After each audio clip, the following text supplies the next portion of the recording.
नमस्कार, स्वागत है आपका। मैं हूं आपके साथ गुंजन। आप देख रहे हैं हमारा खास कार्यक्रम जीएनटी की मुहिम यमुना को स्वच्छ बनाना है। देखिए, दिल्ली के पीडब्ल्यूडी मिनिस्टर प्रवेश वर्मा ने आज नजफगढ़ ड्रेन जाकर सफाई का जायजा लिया। नाव के जरिए प्रवेश वर्मा ड्रेन की सफाई में आने वाली चुनौतियों को करीब से देखने के लिए पहुंचे और उसी की ये तस्वीरें भी हम आपको दिखा रहे हैं।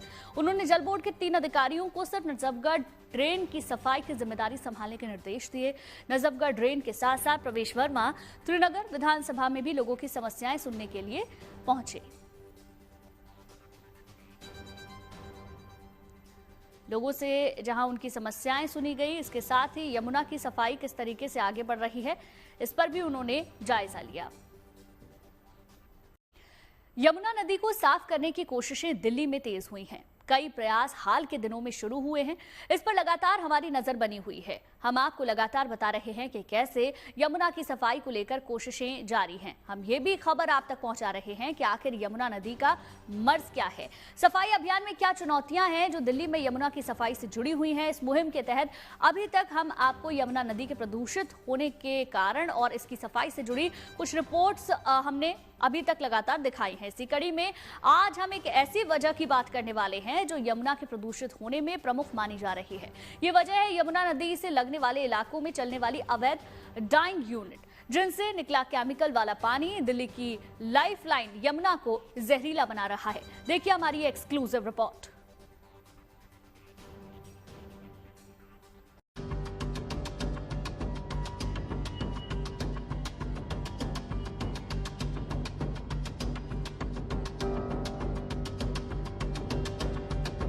दिल्ली की लाइफलाइन कहे जाने वाली यमुना की बदहाली किसी से छिपी नहीं है। यमुना की इस बदहाली के पीछे कारण कई हैं। इनमें से एक है दिल्ली में अवैध रूप से चलने वाली ये डाइंग यूनिट्स, जिनकी संख्या राजधानी में 500 से भी ज्यादा बताई जा रही है। जिनमें कई डाइंग यूनिट साउथ दिल्ली के मीठापुर इलाके में भी धड़ल्ले से चल रहे हैं, जहां कपड़ों को रंगने के लिए इस्तेमाल होने वाला केमिकल यमुना को हर रोज प्रदूषित कर रहा है।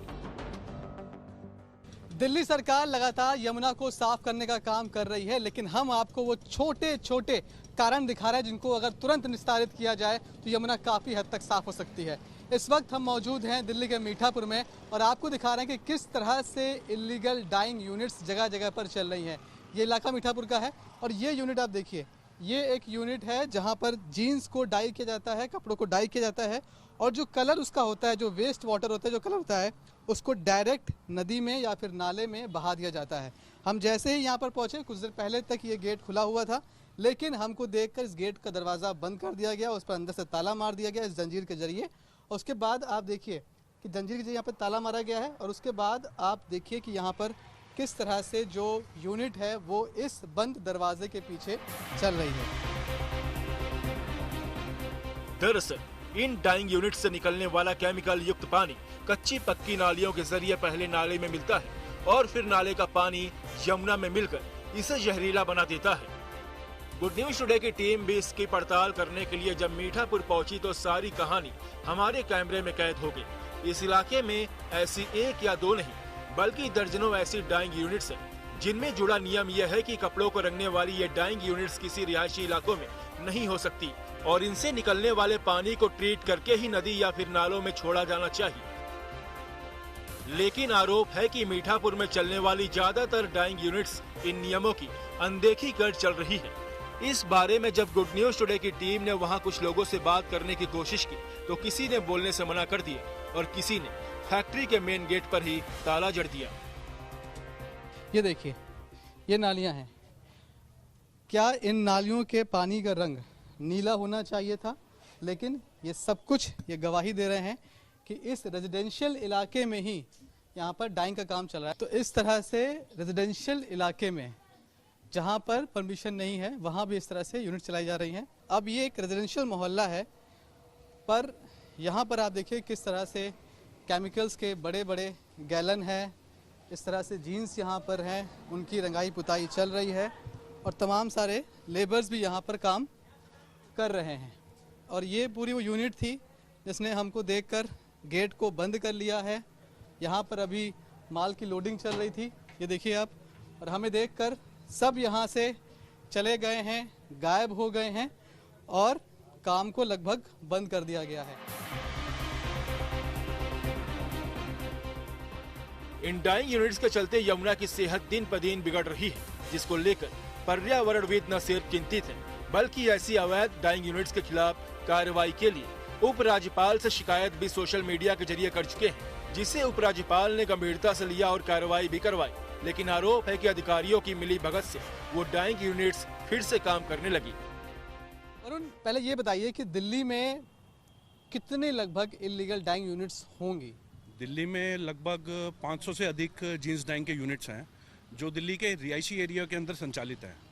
आपको ये जानने की ज़रूरत है कि हमारे जो माननीय एनजीटी है और माननीय सुप्रीम कोर्ट है, इन्होंने कई सालों से ये ऑर्डर्स कर रहे हैं कि रिहायशी एरिया में कोई भी डाइंग का यूनिट या कोई पोल्यूटिंग यूनिट्स है, वाटर पोल्यूटिंग या एयर पोल्यूटिंग यूनिट्स है, उसको सेटअप नहीं कर सकते।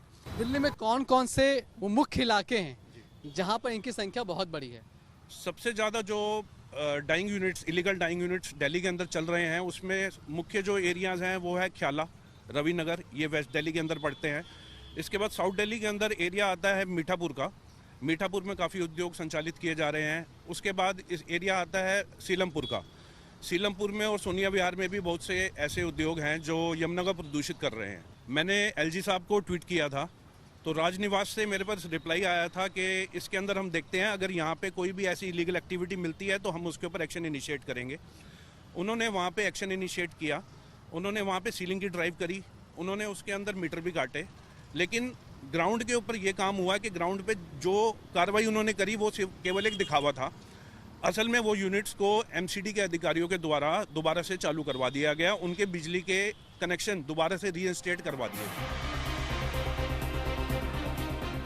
जाहिर है ऐसे मामलों में जब तक अधिकारियों की जवाबदेही तय नहीं होगी तब तक यमुना को प्रदूषित बना रही इन डाइंग यूनिट्स को रोक पाना संभव नहीं होगा। जरूरी ये भी है कि यमुना की सफाई के लिए प्रशासन के साथ साथ लोगों की भी भागीदारी हो, ताकि लोगों को जीवन देने वाली यमुना को स्वच्छ, निर्मल और अविरल बनाया जा सके। दिल्ली से Manish Chaurasia, good news today. Delhi के मौजूदा एसटीपी यानी कि सीवेज ट्रीटमेंट प्लांट की क्षमता को लेकर लगातार सवाल उठ रहे हैं। हमने आपको दिखाया कि 2 सीवेज ट्रीटमेंट प्लांट काम तो एक ही तरह से कर रहे हैं, लेकिन परिणाम अलग अलग हैं। एक एसटीपी से पानी साफ और पारदर्शी निकलकर यमुना में मिल रहा है, तो दूसरे एसटीपी से निकलने वाला जल गंदा और मटमैला ही दिख रहा है। जीएनटी की उसी मुहिम का नतीजा सामने आया। दिल्ली की 37 सीवेज ट्रीटमेंट प्लांट की क्षमता पर नजर रखने के लिए दिल्ली सरकार ने एक समिति का गठन कर दिया।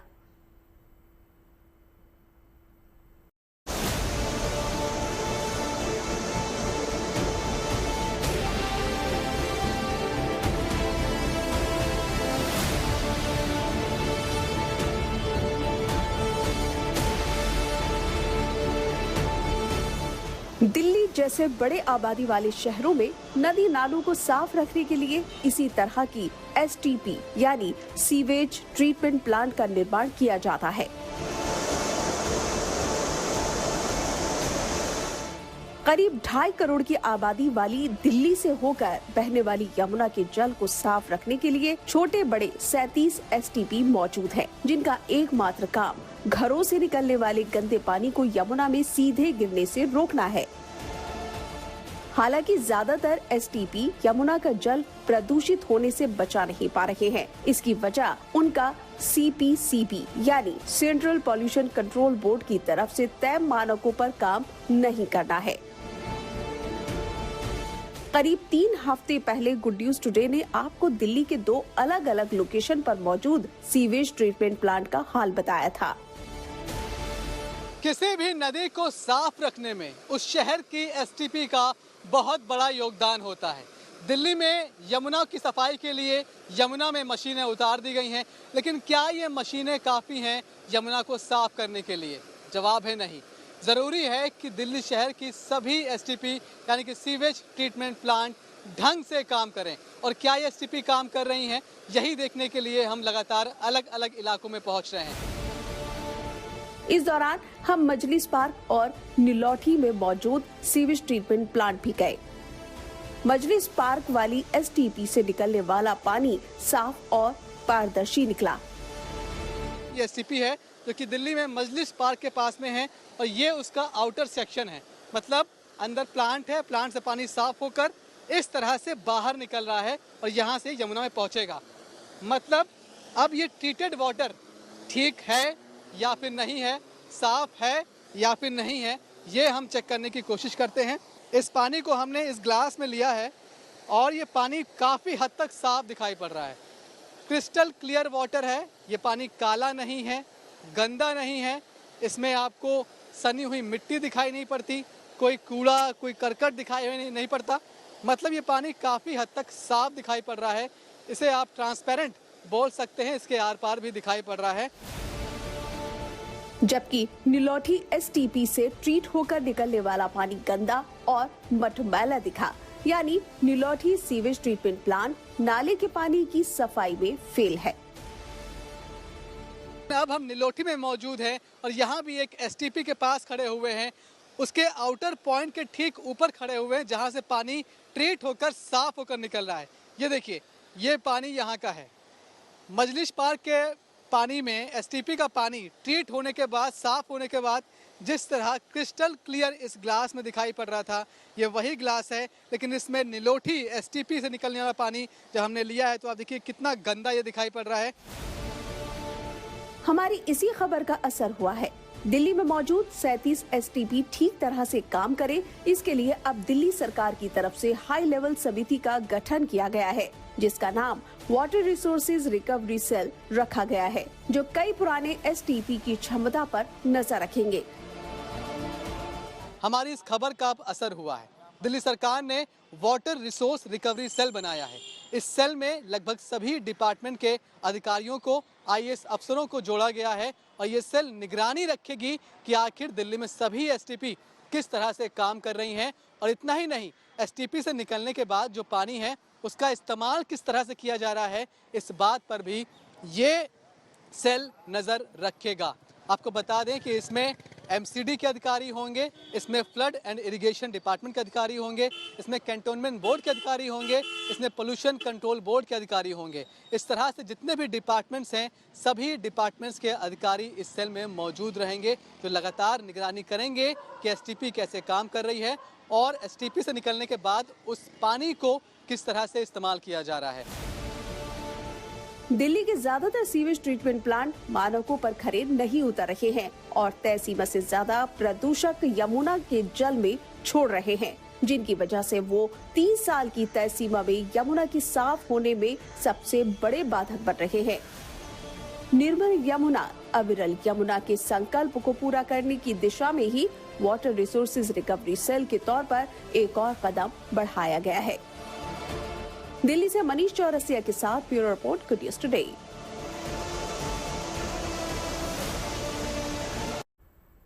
दिल्ली में यमुना की सफाई से नई उम्मीदें जग रही हैं। संस्कृति और आस्था के प्रतीक यमुना के जरिए दिल्ली के पर्यटन को नया आयाम देने की कोशिशें जारी हैं।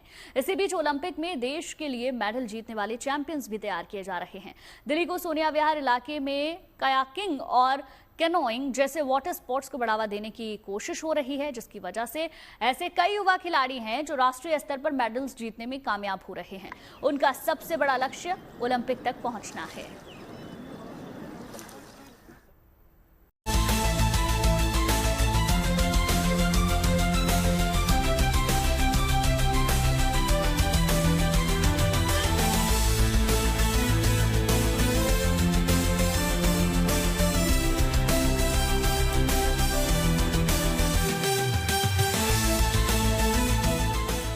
ये गोवा, केरल या कर्नाटक नहीं, बल्कि दिल्ली का सोनिया विहार इलाका है, जहां बह रही यमुना में कुछ युवा खिलाड़ी बोटिंग की प्रैक्टिस कर रहे हैं।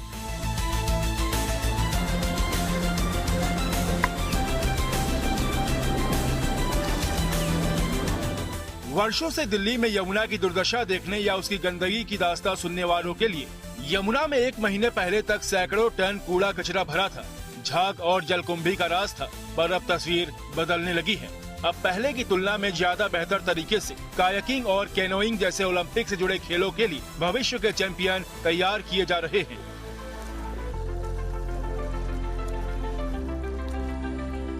मुझे देखकर आप सोच रहे होंगे कि शायद मैं ऋषिकेश में हूँ या भोपाल में या फिर शायद केरल के किसी शहर में जहाँ पर नदी इतनी साफ है और मैं एक वाटर स्पोर्ट्स करने जा रहा हूँ।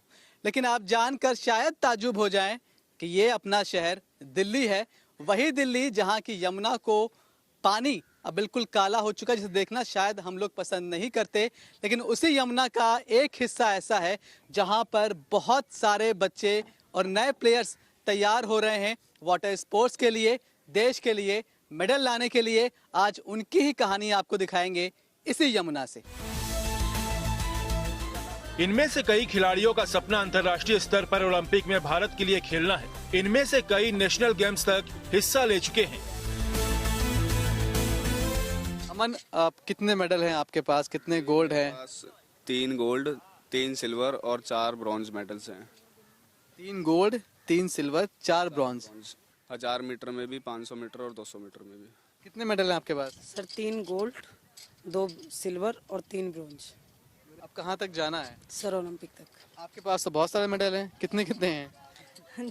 4 गोल्ड है, 5 सिल्वर और 1 ब्रॉन्ज। तो अगर पूरी दिल्ली में यमुना साफ हो जाए तो क्या इस स्पोर्ट्स को कितना फायदा होगा और कितने बच्चों को फायदा होगा? सर बहुत फ़ायदा होगा, हमारी फेडरेशन को भी बहुत फ़ायदा होगा, क्योंकि हमारा गेम मतलब बेसिकली बहुत फेमस नहीं है, कम फेमस है, काफ़ी लोग जानते नहीं हैं और बहुत रिस्की भी है। तो इसको जानने के बाद तो कई लोग एक्साइटेड होते हैं कि हमने भी करना है करके। पर अगर ऐसे पर्टिकुलर जगह पे अगर यमुना जी साफ़ रहेगी तो हमारे लिए फ़ायदा हो जाएगा। कई जगह अच्छे अच्छे क्लब खुल जाएंगे तो हम हर जगह से हर कोई कर सकता है। 4 मेडल है, 3 गोल्ड, 1 सिल्वर। साल 1936 में ओलंपिक में कैनोइंग और कयाकिंग को शामिल किया गया था। फिर भी भारतीय खिलाड़ी अभी तक ऐसे खेलों के लिए चुने नहीं गए।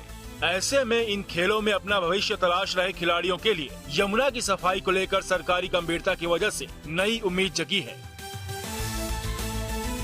जो हमारी बोट है ना, उसमें रडर होता है और ये जो कूड़ा उड़ा होता है ना, हमारी बोट में आगे फंस जाता है, तो बोट टूटने का दिक्कत होती है, बोट पलटी होने की दिक्कत होती है।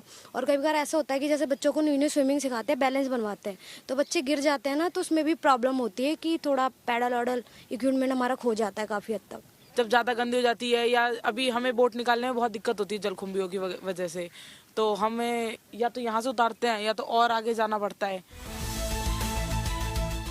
पिछले कई दशक से नाले में तब्दील हो चुकी यमुना को साफ करने की कोशिश जारी है।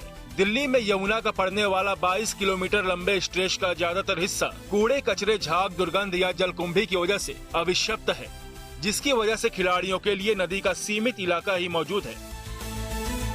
कॉम्पिटिशन की तैयारी कर रहे हैं। अभी हमारा नेक्स्ट मंथ है ना, नेशनल है अपना भोपाल में, तो उसकी तैयारी चल रही है। तो जैसे नेशनल होता है, ये सेम वैसे ही रेसें आएंगी। अभी इसमें स्प्रिंट के अंदर 4 कैटेगरीज होती हैं, 4 डिस्टेंस होते हैं। 5 किलोमीटर का होता है फर्स्ट, एक होता है 1000 मीटर, एक 500 मीटर, एक 200 मीटर। इसके अंदर फिर इवेंट वाइज है, जैसे सिंगल इवेंट हो गया, इंडिविजुअल हो गया, डबल हो गया, 4 हो गया। इसमें 3 तरह के, 200 मीटर में 3 हो गए, 1000 में 3 हो गए, 500 में 3 हो गए। और जो एक हमारी होती है इसमें मैराथन, वो होती है 21 किलोमीटर की, 41 किलोमीटर की, एक वो भी इसमें जुड़ा हुआ है।